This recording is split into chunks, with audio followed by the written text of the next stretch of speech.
So hey guys, what's up, this is ScherBR talking, welcome back to my channel. So today's video is about univerSe. We will be talking about a special event that just got released in the Facebook page of the game. It's called Global Original Style Voting. It's an event where we can choose one of 8 different characters to receive a global exclusive style. We still don't know if it's a free style, if it's a summonable style, but doesn't really matter. I think it's something very important for us to do as a community, is to show that we participate, that we have engagement. It's super cool to have something like that. I also remember that I suggested them to do something similar. Ishikawa-san even read that on a past Square Enix live stream on Twitch, and it's very nice to see this happening because it engages the community, it makes us participating to the design decisions of the game. And without further ado, let's just give a look, because we have 8 different characters. They have different purposes. Some of them already have way too many SS styles. Not way too many. I think all the characters here are not so full of styles, but some of them are already strong enough they don't really need a different style, while others are kind of forgotten in the game. And well, we will be talking about them. I'll be giving a look on the SaGa web page and discuss every single one of them. So the first one here will seem like bye, but it's not. It's the first one here on the post is Corpellia. We'll be talking about Corpellia because she is a very interesting character. I believe that she do not need another style, at least not for now. She's getting another one probably in January, because she has an event that was released in January in Japan and maybe released in January here as well.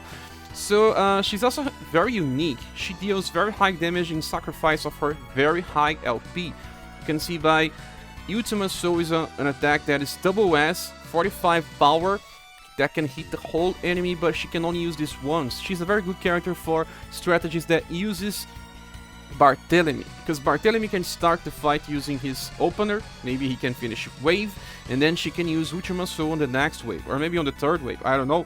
But it's cool and very strong enough. She has her place in the meta as a character that can produce very high damage against multiple targets. She's also interesting because of detox. She do not get any type of status elements. It's always cleared on the next turn. It's very nice to have something like that. She doesn't have the best power. She still has tension up 3, far up 3. I don't know why so much time into the development of the game and she only has far up 3. But she has a very unique kit already. She has 3 different styles. One of them can be farmable from the tower, and I don't think that she needs a new style right now. So let's get back into the Facebook page to see the next one. Next one is Emelia. Another character just got another style, but the case with Emelia is a little different, because Emelia is a gunner. And the first style of her was changed for global, so she became even better, and she's still relevant, at least the first one that was released. This version is still very strong because of the skill number 3. She also can produce AoE attack. It's not exactly this version here because ours is different. She still has Sweet Trap in her favor. Our global version has both blunt and pierce damage, so when she gets released again with a different banner, a returning banner, she will still be relevant. There will still be people summoning for her. So I think it's not the time to summon for a third version of Emelia, because she just got the second version that's not as cool, because this one is kinda average, doesn't have anything worth in value. So without having too many SS styles of a character that just got released, I think that we can skip Emelia for a while. Maybe when they do this again and Emelia is a little more old, we can think about another style of her, because right now she only has 2 different styles in Japan. It's not much, but it's still worth since she has a very strong one. Well, and the next one should be, let's see, Faery. And Faery is a monster. She's super strong and very similar to the case with Emelia, only that she didn't get a buff for global. She was already strong since her Japanese debut. And in Faery's case, you can see that she has 3 different styles. Well, one is a counter style. This one needs to stay on the front lines for counter attacks, and just got released as well. She's a platinum style added with the half anniversary campaign. You can even choose her if you want. And the one that we are using the most is this one that was limited with Professor event. Even if she gets re-released, I still see people summoning for her again, because she's super strong because of the second attack. The second attack buffs her own STR and its stack, so you keep getting more buffs to increase her final damage.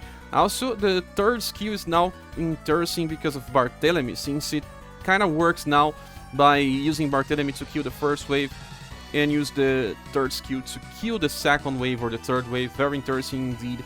And she is the most focused on attack of the two versions.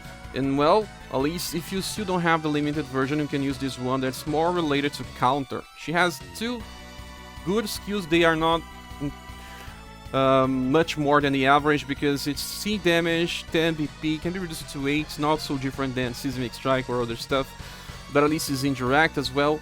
And well, this Muzorandan, it's an attack that only 45 damage, very similar to BR Crush. It's an attack that uses 12 BP, nothing very out of ordinary. But well, like I said, she's still a very relevant style, the limited style. Now let's get back to Facebook again, and the next one is by Main Young. And this is the first one that I really consider as one that we need to get global exclusive style. She's a character from Romancing Saga 3, a very important one close to the end of the game, and she's a Wind Magician.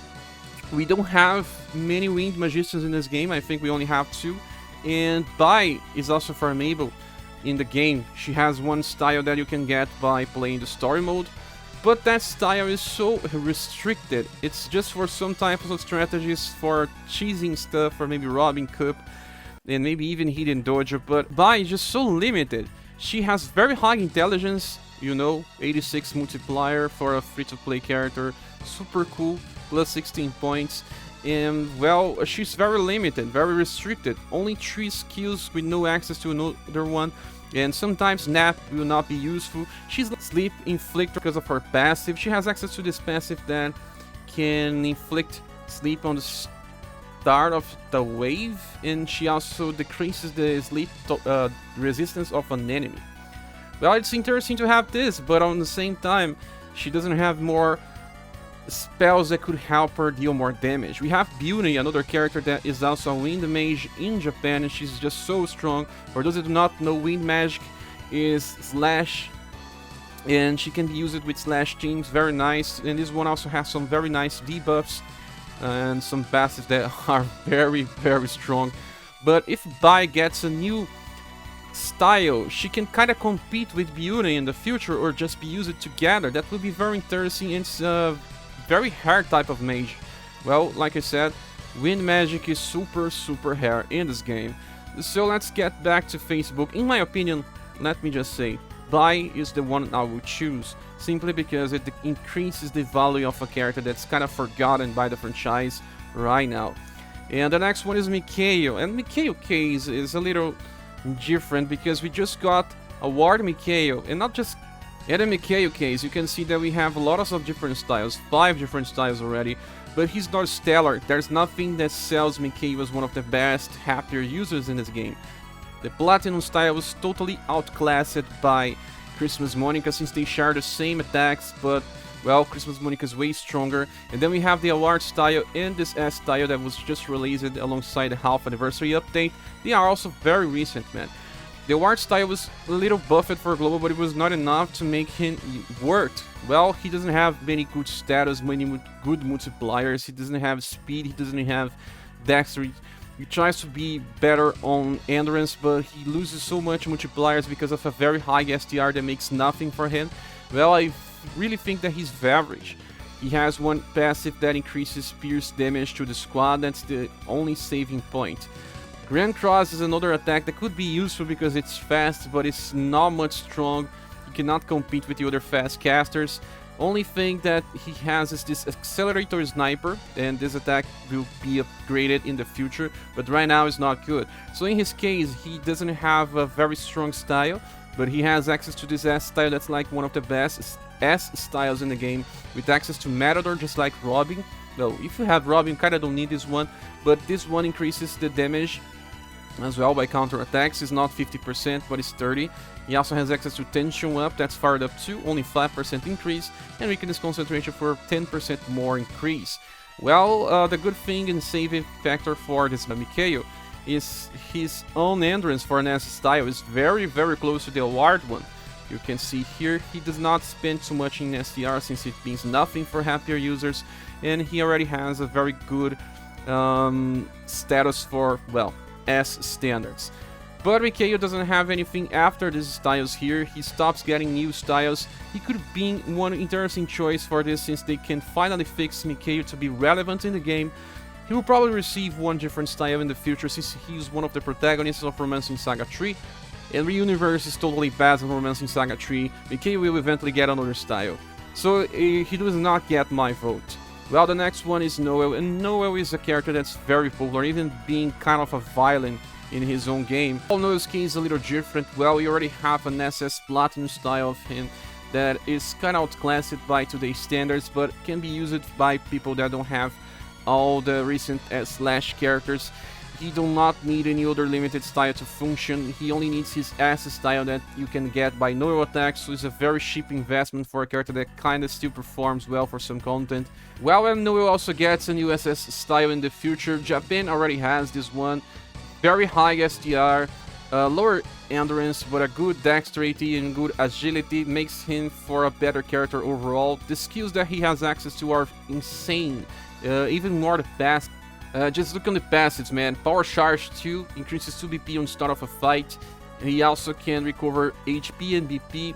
HP when he attacks, all the times he will recover HP, but BP he recovers when he defeats a target. Very nice to have this one as well. Tension up 5 is fired up 5, so 20% increase in damage all times and a chance to recover VP and start with higher VP. He wants this because he can start with Steel Wave. You can decrease this to 12, and then by the use of Power Charge you can use this on turn 1, and if he kills an enemy with this, he will also use New Moon Flash. You know, both attacks are AoE, full AoE attacks that will just hit all the enemies. And if New Moon Slash kills another target, he will also be able to use this on the next turn. That's very interesting. And if you don't want to use Steel Wave on turn 1, you can still start with Bull Crush and then use New Moon Slash. And guys, New Moon Slash is very strong. Usually we have 8 power with our characters that can do cheap AoE damage, but this one is D. Of course, it's on start of D, it's only 10 modifier, but it's a very cool attack. This guy here alone is very important for the future of the game, so you don't really need to get another Noel since this one exists. And that's the whole reason why I don't think that Noel is a good character to vote for. If we vote for him, we'll just stop using the style. And, well, the future one is good enough. Why choose this one? And that brings us to the next character. He is Lute. Lute is a protagonist from SaGa Frontier 1. He has 2 different styles right now in the universe. One is a Platinum SS style that can be farmed on the story mode, so everyone can get him to level 50 if they want. And an A style that just adds some more skills. Well, the SS style is quite unique.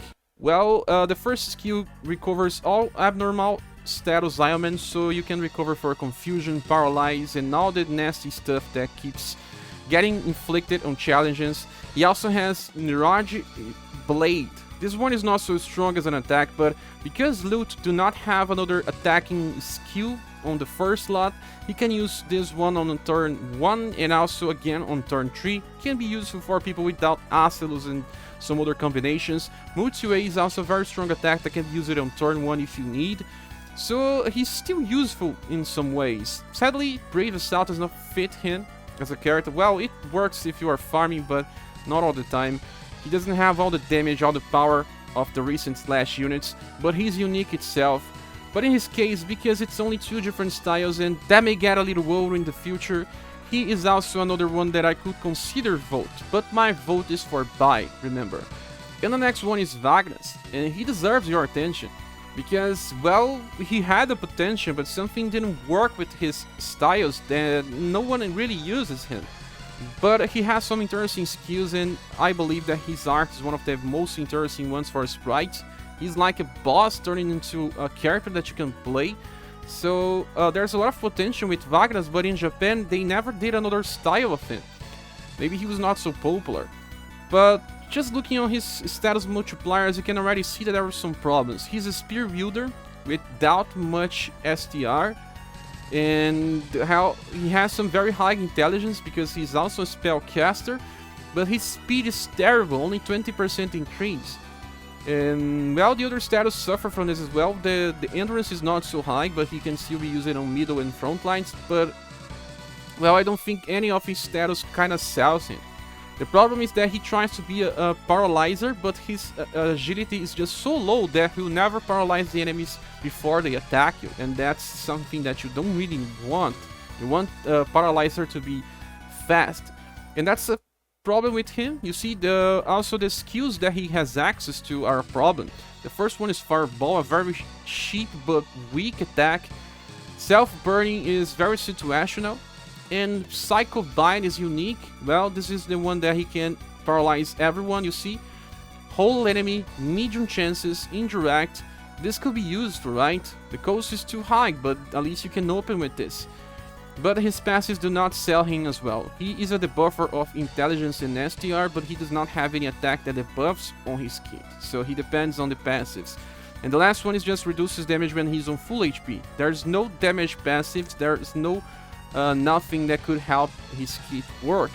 Even now that when you look on his S style, it also does not really help him. Maybe he needed another stuff that could be easily spammed. Flame Whip can only be reduced to 5 EP, so he cannot even use this on turn 2. He's not a reliable paralyzer. The last attack is also very costly, so it does not translate into something that you will want to be using on content. So, well, it's a good character that missed the opportunity to being good. And that's the reason why I believe that Wagnas is another one that deserves your vote. Wagnas deserves to be a strong unit. It's like a boss turned into a character, man. Well, so let's return and check all the characters that I was talking about. Wagnas is one that I recommend. Lute is one that I recommend. Noel is a total no. Please don't vote for Noel. Then we have Mikhail, that's an average vote. And then that in my opinion is the best decision. And Faery, without any reason to receive a new global exclusive.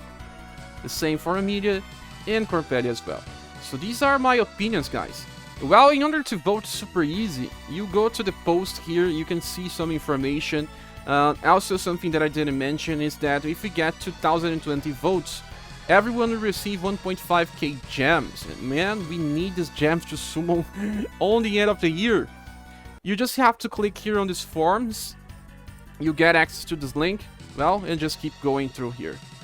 I just wanted to show the future perspective of those characters, if they get another styles, if they are still relevant. And with the case of Noel, that a lot of people may vote for him. They may get the global exclusive character just to stop using him because his future style is just so powerful. So, well, that's it, guys. Do you agree with me? Don't forget to give a like and subscribe, and if you want to support the channel, you can do so by either using the Patreon, PayPal or Coffee buttons here on the description of the video. We see each other on the next one. Bye!